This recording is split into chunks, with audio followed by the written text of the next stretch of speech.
मित्रों, क्या आपको पता है कि भारत में कुछ तंत्र साधनाएं ऐसी हैं जिनमें साधक को प्रेत, यक्षिणी और अघोरियों से सीधा संवाद करना पड़ता है। ये कोई काल्पनिक कथा नहीं, बल्कि ऐसी तांत्रिक विधियां हैं जो आज भी कुछ गुप्त स्थानों पर प्रयोग की जाती हैं। आपके शहर में या आपके आसपास कोई तांत्रिक इन विधियों को कर रहा हो तो आपको कैसे पता चलेगा? क्या तंत्र विद्या सिर्फ डराने के लिए है या सच में इससे शक्ति प्राप्त की जा सकती है? अगर आपको तंत्र साधनाओं का गहरा रहस्य जानना है तो इस वीडियो को पूरा देखें, वरना आप असली सच नहीं जान पाएंगे। Channel details. मित्रों, भारत का तांत्रिक जगत रहस्यों से भरा हुआ है। कुछ साधनाएं इतनी गुप्त और विचित्र होती हैं कि आम आदमी के लिए उन पर विश्वास करना भी कठिन होता है।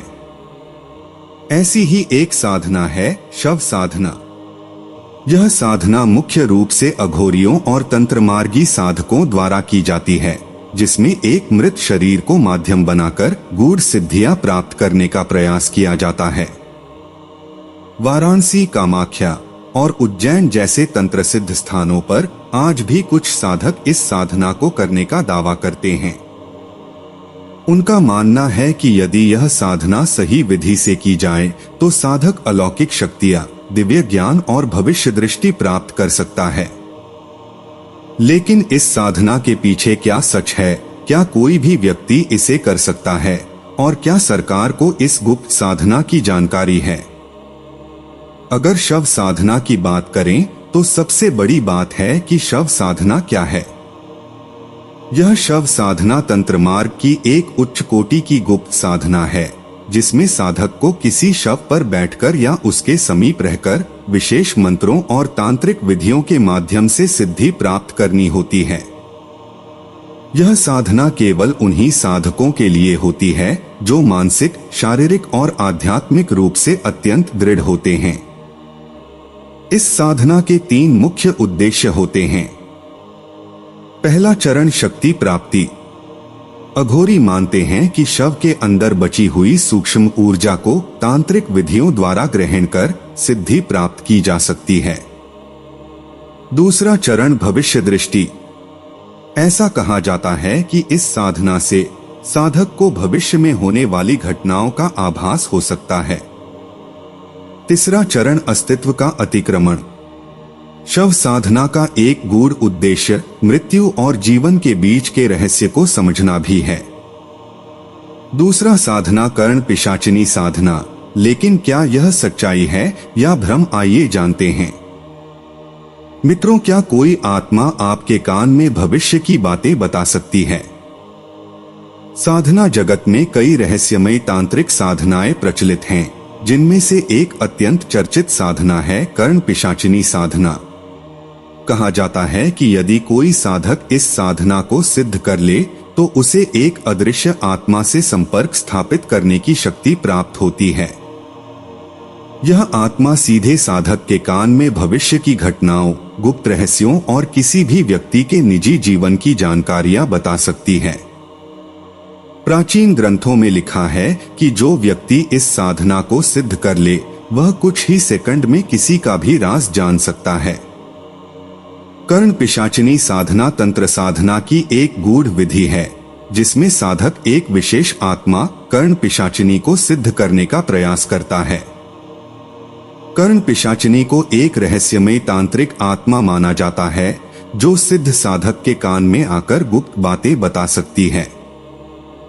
मान्यताओं के अनुसार यह आत्मा साधक को किसी भी व्यक्ति का अतीत, वर्तमान और भविष्य बता सकती है।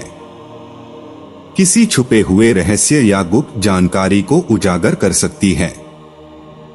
व्यापार, शत्रु, प्रेम संबंध और धन प्राप्ति से जुड़े भविष्य की भविष्यवाणी कर सकती है। साधक को उसकी साधना के मार्गदर्शन में सहायता कर सकती है। तीसरा रहस्य मारण मंत्र। और क्या सच में किसी को खत्म किया जा सकता है? तंत्र विद्या का संसार रहस्यों से भरा हुआ है। प्राचीन काल से तांत्रिक ग्रंथों में ऐसी साधनाओं का उल्लेख मिलता है जिनके द्वारा किसी व्यक्ति के शरीर, मन और आत्मा को प्रभावित किया जा सकता है। इन्हीं में से एक है मारण मंत्र, जिसे तंत्र जगत में एक अत्यंत शक्तिशाली और खतरनाक साधना माना जाता है। कई तांत्रिकों का दावा है कि मारण मंत्र द्वारा व्यक्ति के स्वास्थ्य, मानसिक स्थिति और संपूर्ण जीवन को प्रभावित किया जा सकता है।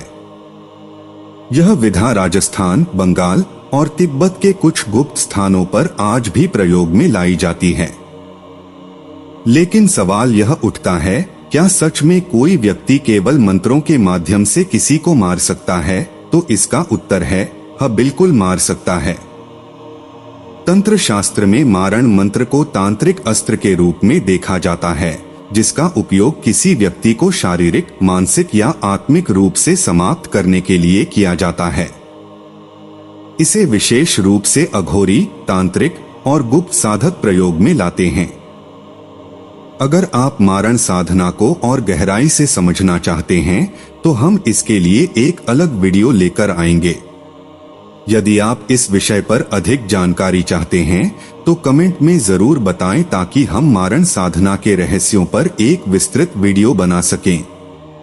इस वीडियो में हम चर्चा करेंगे मारण मंत्र कैसे कार्य करता है, मारण साधना की विधि और इसकी प्रक्रिया, मारण करने के लिए किन आत्माओं को बुलाया जाता है, जब किसी पर मारण क्रिया की जाती है तो उसका क्या प्रभाव पड़ता है, कैसे पहचाने कि किसी व्यक्ति पर मारण किया गया है। इन सभी पहलुओं पर हम विस्तार से बात करेंगे। तो चलिए वीडियो की ओर बढ़ते हैं। चौथा रहस्य, कामाख्या का तंत्र मंत्र मेला, जहां खुलेआम तंत्र क्रियाएं होती हैं।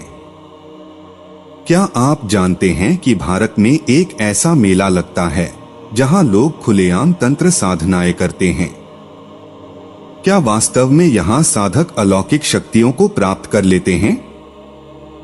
क्या कोई व्यक्ति मंत्रों के माध्यम से अदृश्य हो सकता है? देश के विभिन्न हिस्सों में अनेक तांत्रिक और अघोरी साधनाएं की जाती हैं, लेकिन यदि किसी स्थान को तंत्र साधनाओं का केंद्र कहा जाए तो वह है कामाख्या देवी मंदिर। हर वर्ष यहाँ अंबुबाची मेला लगता है, जो न केवल आस्था और तंत्र की पराकाष्ठा है, बल्कि इसे दुनिया के सबसे रहस्यमय आयोजनों में से एक माना जाता है। इस मेले में हजारों साधक, अघोरी, तांत्रिक और जिज्ञासु श्रद्धालु पहुँचते हैं, जिनमें से कुछ लोग अदृश्य शक्तियों के संपर्क में आने का दावा भी करते हैं। यहाँ कई कहानियां प्रचलित हैं, जहां लोगों ने तांत्रिकों को रहस्यमय क्रियाएं करते देखा है। कुछ प्रमुख घटनाएं इस प्रकार है।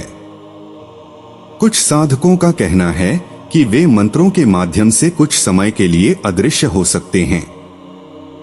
इस मेले में कुछ साधक विशेष रूप से शव साधना और पिशाचिनी साधना करते हैं, जिससे वे आत्माओं को अपने वश में कर सकते हैं।